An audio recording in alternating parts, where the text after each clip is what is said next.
sebuah posisi yang tidak sepenuhnya berada di dalam kekuasaan, tetapi juga tidak berada di luar sebagai oposisi.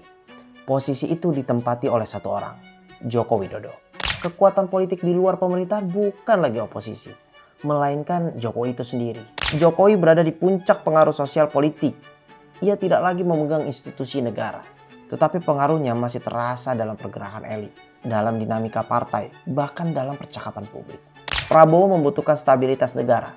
Jokowi memiliki stabilitas dukungan rakyat. Keduanya tidak identik, tetapi saling melengkapi.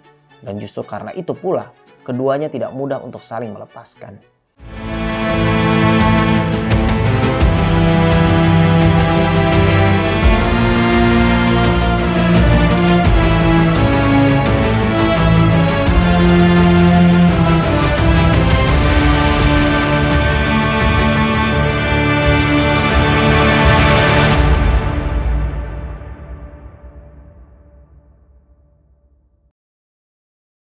Dalam politik Indonesia hari ini, ada satu fenomena yang menarik untuk diperhatikan. Sebuah posisi yang tidak sepenuhnya berada di dalam kekuasaan, tetapi juga tidak berada di luar sebagai oposisi. Posisi itu ditempati oleh satu orang, Joko Widodo. Perbincangan tentang kemungkinan retaknya hubungan politik antara Jokowi dan Prabowo Subianto mulai bermunculan. Terutama jika kita melihat ke arah horizon politik berikutnya, pemilihan Presiden Indonesia 2029. Beberapa analis mulai membaca tanda-tanda bahwa relasi politik keduanya mungkin tidak akan selalu berjalan mulus. Namun, sebagian besar pengamat masih melihat hubungan Jokowi-Prabowo secara cukup sederhana. Mereka saling membutuhkan.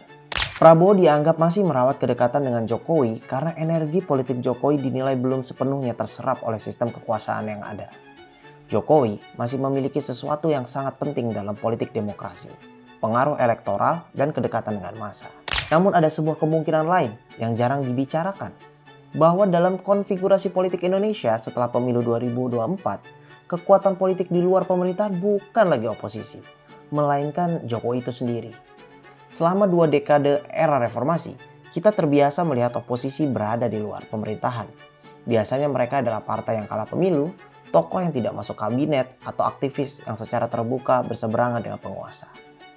Tetapi lanskap itu tampaknya mulai berubah setelah Prabowo menjadi presiden. Secara formal, Jokowi tidak lagi memegang jabatan apapun. Ia bukan presiden lagi, bukan pejabat negara, dan bukan bagian dari pemerintahan. Namun secara politik, pengaruhnya belum benar-benar hilang. Jokowi masih memiliki pengaruh sosial yang kuat. Ia masih memiliki jaringan elit. Dan yang paling penting, ia masih memiliki kedekatan dengan basis massa yang selama ini menjadi fondasi kekuatan politiknya. Posisi ini menjadi sangat unik. Ia berada di luar pemerintahan, tetapi tetap menentukan arah percaturan politik. Ia bersahabat dengan kekuasaan, tetapi pada saat yang sama tetap menjadi poros politik tersendiri. Dalam konfigurasi seperti ini, Prabowo berada di puncak kekuasaan negara. Ia memegang instrumen formal, pemerintahan kabinet, dan legitimasi sebagai presiden. Namun di sisi lain, Jokowi berada di puncak pengaruh sosial politik. Ia tidak lagi memegang institusi negara, tetapi pengaruhnya masih terasa dalam pergerakan elit, dalam dinamika partai, bahkan dalam percakapan publik. Dua puncak yang berbeda tapi saling berkaitan.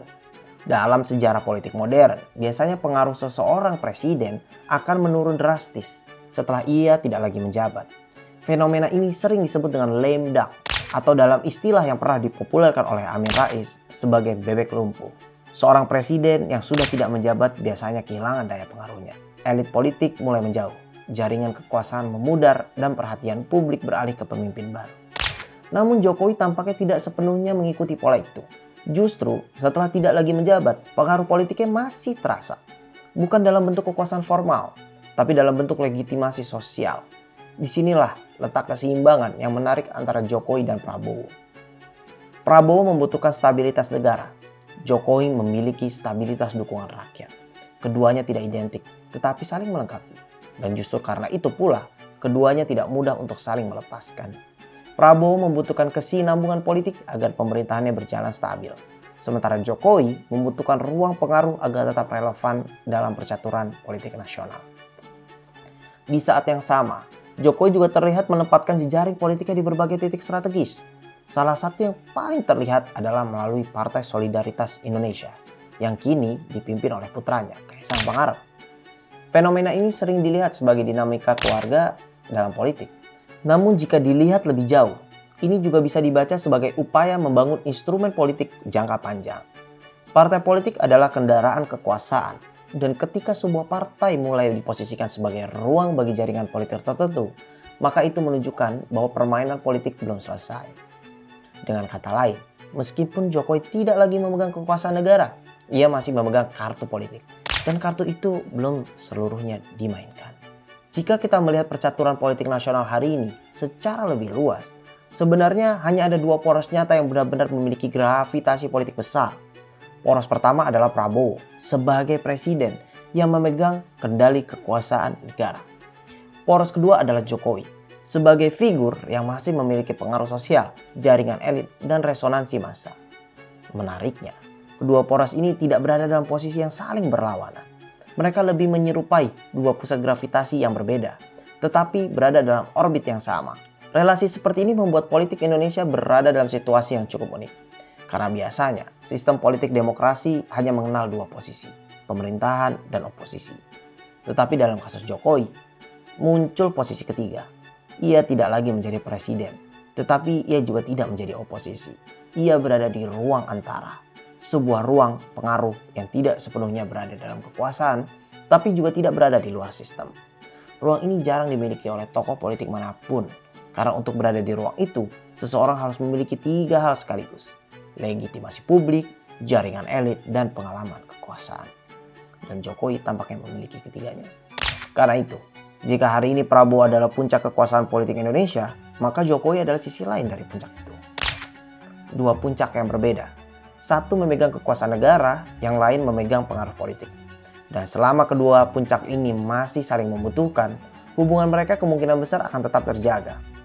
Namun satu hal yang pasti, politik Indonesia hari ini tidak lagi hanya tentang siapa memegang kekuasaan, tetapi juga tentang siapa yang memiliki pengaruh.